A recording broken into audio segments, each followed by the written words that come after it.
دو باتیں جی. Number one تو ہم بالکل ہم تیار ہیں. اگر یہ چاہتے ہیں کہ ایک کوئی ایسا ڈیٹ ہو تو ہمارے ساتھ بیٹھے, ہم اس کے لیے بات کرنے کے لیے تیار ہے. یہ تو میں آپ کے ساتھ آفیشل سٹانس دے رہا ہوں کہ ہم کیٹیگریکلی کہتے ہیں کہ اگر ایک ڈیٹ پہ یہ ہمارے ساتھ مذاکرات کے لیے تیار ہیں تو ہم کچھ اپنے رویے میں لچک لا سکتے ہیں, لیکن وہ پھر بھی کورٹ جانا پڑے گا کہ کورٹ سے جو رعایت جو لینا ہوگا وہی سے ہوگا.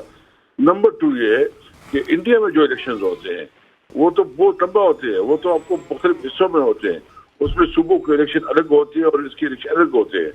تو وہ یہ بالکل لاجک نہیں ہے. انڈیا میں الیکشن ہوتے ہیں, کبھی ادھر متنازع نہیں رہے ہیں. سب سے زیادہ الیکشن جو ہے نا جمہوری ملک اس وقت ہم سے زیادہ جمہوری مضبوط جو ہے نا وہ انڈیا ہے.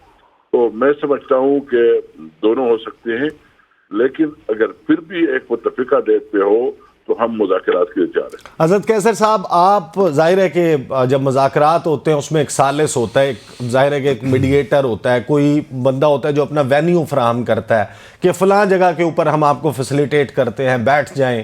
تو اس کے لیے آپ کس پارٹی پہ, کس پہ ٹرسٹ کرتے ہیں, کسی سیاسی جماعت پہ یا کسی ادارے پہ؟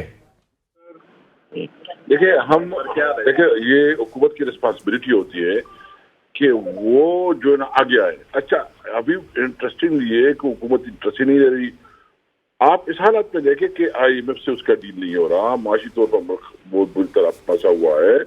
ہم کیٹیگریکلی کہتے ہیں کہ ہمارے ساتھ بیٹھ جاؤ, یہ صرف پبلک اناؤنسمنٹ. نہیں, انہیں معیشت کی پرواہ نہیں ہے, وہ آپ لوگوں کو فکس کرنا چاہتے ہیں.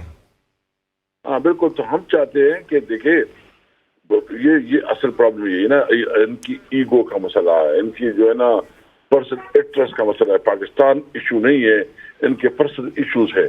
بہرحال آج ہم نے پریزیڈنٹ صاحب کو بھی کہا ہے, اسد عمر صاحب نے کہا ہے کہ پریزیڈنٹ صاحب اس میں کوئی رول پلے کریں تاکہ ہم جو ہے نا اس کرائسس سے نکلے اور ایک فری اینڈ فیئر الیکشن ہو اور عوام جو ہے نا اپنے رائے کا صحیح استعمال کر سکے.